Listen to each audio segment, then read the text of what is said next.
اس کا بہت زیادہ شور ہے، 2-3 دن سے ٹویٹر پہ بھی چل رہا ہے اور یہ پلان سی کی باتیں ہو رہی ہیں، اور یہ جو ساری انتخابی مہم ہے اس کی آڑ میں کچھ رپورٹس یہ ہیں کہ 9 مئی جیسے واقعے کی بھی کوئی پلاننگ ہو رہی ہے، اور شاید جو لگ رہا ہے جس طرح کا پروپیگنڈا ہے پاکستان سے بھی، پاکستان سے باہر بھی، جس طرح آج ایف آئی اے نے بھی کچھ آئیڈینٹیفائی کیے ہیں اکاؤنٹس، وہ اس چیز کو ہوا دیتے ہیں، اور بات وہ ہے کہ موب کی کوئی سائیکی ایسی ہوتی تو نہیں اس کو کیلکولیٹ کیا جا سکے، لیکن یہ خدشہ ضرور موجود ہے، اور پھر الیکشن کی ساکھ الٹیمیٹلی اس پہ متاثر ہوگی، اور الیکشن کو متنازعہ بنایا جائے گا، اور پھر ایک جواز ہوگا کہ الیکشن ٹھیک نہیں ہوئے ہیں۔ بہرحال یہ پاکستان کا جو ہے وہ سارا سیاسی ماحول ہے۔ اس سے پہلے ہم بات کر رہے تھے ارشاد صاحب، آپ نے بڑی زبردست مثال دیکھیں، اگر 8 فروری کو الیکشن ڈے پر لوگوں کو،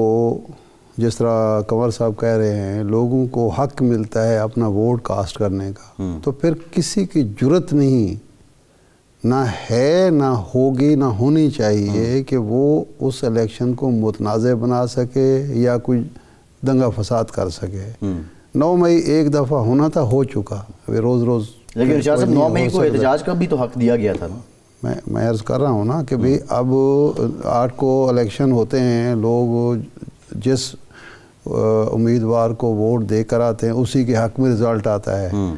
تو کیا دوسری پارٹی جو ہے جو ہار جائے گی، لوگوں کو نظر آ رہا ہوگا، وہ فساد کرنے کی کوشش کرے گی، لوگ اس کا ساتھ دیں گے،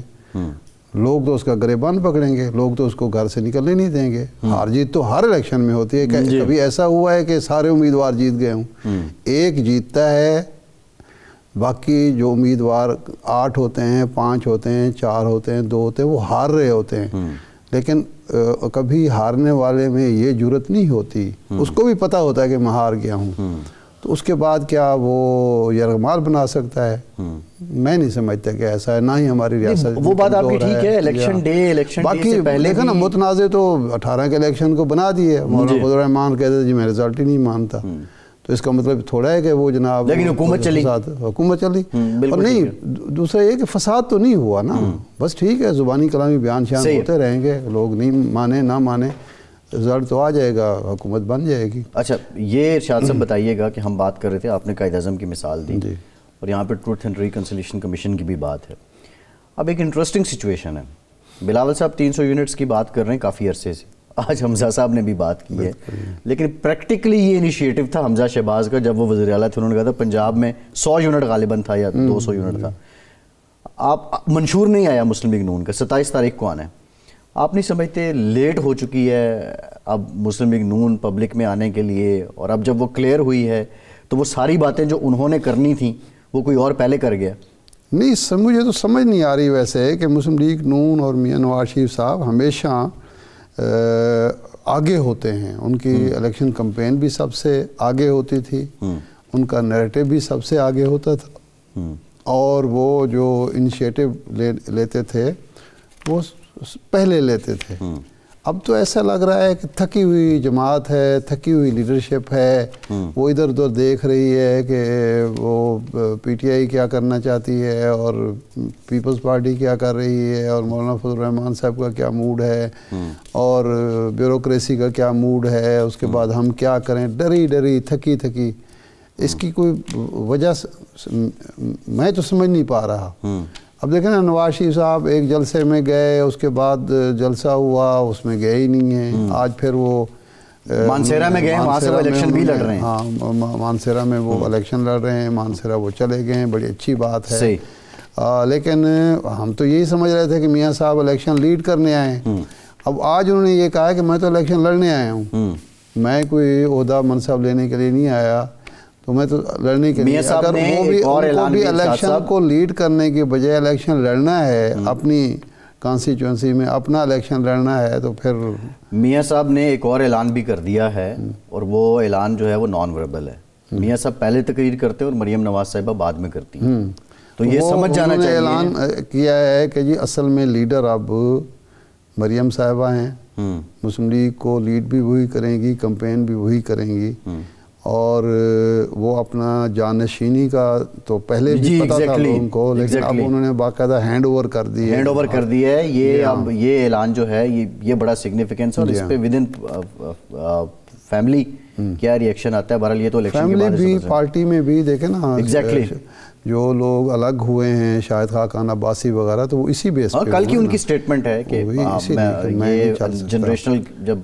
چارج بدلے گا تو پھر ہم اپنی پالیسی بدلیں گے. چلو خیر یہ پارٹی میں ہوتا ہے جی، 12 بندے ہیں جی، خون تو آنا ہوتا ہے. 10 قداور شخصیات. میرا خیال ہے ایک اہم ایشو ہے جو ہمیں ڈسکس کرنا چاہیے کہ ایران اور پاکستان کے درمیان تعلقات کی، خوشگوار تعلقات کی بحالی کا فیصلہ کر لیا گیا. رما ہفتے سفرا ہم بھی نے واپس آ جائیں گے. پہلے ہی یہ بات کہی تھی کہ جو ہونا تھا وہ ہو چکا، ایک دوسرے کو جواب دیا جا چکا، لیکن ہم دشمن نہیں ہیں، ہم حریف نہیں ہیں، حلیف ہیں، ہم دوست ہیں، ہم ہمسائے ہیں، اچھے ہمسائے ہیں، اور ہماری بڑی اچھی روشن ماضی ہے ہمارا دوستی کا، تعاون کا، تعلق کا. ہمیں ان کی ضرورت ہے، ان کو ہماری ضرورت ہے، تو یہ اب کام آگے نہیں بڑھنا چاہیے. خدا کا شکر ہے کہ اب سفیر بھی واپس آ رہے ہیں، ان کے سفیر ہمارے ہاں آئیں گے، ہمارے سفیر وزیر خارجہ بھی تشریف لا رہے ہیں، اور ہمارے وزیر خارجہ نے دعوت دی ہے جناب ان کے وزیر خارجہ کو، اور وزیر خارجہ 29 تاریخ بھی طے ہو گئی ہے، 29 کو وہ پاکستان تشریف لا رہے ہیں. تو میرا خیال ہے جو غلط فہمیاں ہیں جو پیدا کی گئیں، پیدا ہوئیں، غلطیاں ہوئیں، دونوں طرف سے ہوئیں، اب ان کا ازالہ ہوگا، اور آئندہ کم از کم نہ تو ہماری دونوں ممالک کی سرزمین ایک دوسرے کے خلاف ہوگی، نہ یہ جو بعض ایلیمنٹ پروپیگنڈا شروع کر دیتے ہیں، اور خاص طور پہ ایران کی طرف سے یہ ہمیشہ اب ارشاد صاحب آپ پروپیگنڈے کا عالم دیکھیں کہ وہ خاتون جو اسلام آباد بیٹھی ہیں احتجاج کر رہی ہیں، انہوں نے کہا جو بندے مارے گئے ہیں ایران میں ان کے لواحقین یہاں بیٹھے ہوئے ہیں. تو مطلب اتنا عجیب و غریب قسم کی ایک کنفیوژن پھیلا دی جاتی ہے. تو بہرحال یہ جو سلسلہ ہے، یہ مسئلہ یہ ہے کہ ان کے لواحقین یہاں بیٹھے ہیں، وہ وہاں کیا کر رہے تھے؟ وہ ان کے وہ تو لاپتہ کے لواحقین کو بنا کے بیٹھا نہیں، لاپتہ تو پھر نہ ہوئے وہ نا. مسنگ پرسن تو الزام یہ ہے کہ ہماری ایجنسیاں لوگوں کو غائب کرتی ہیں، لیکن جو جا کے دہشت گردی کے کیمپوں میں بیٹھے ہوئے ہیں، کیمپ چلا رہے ہیں، پاکستان پر حملے کر رہے ہیں،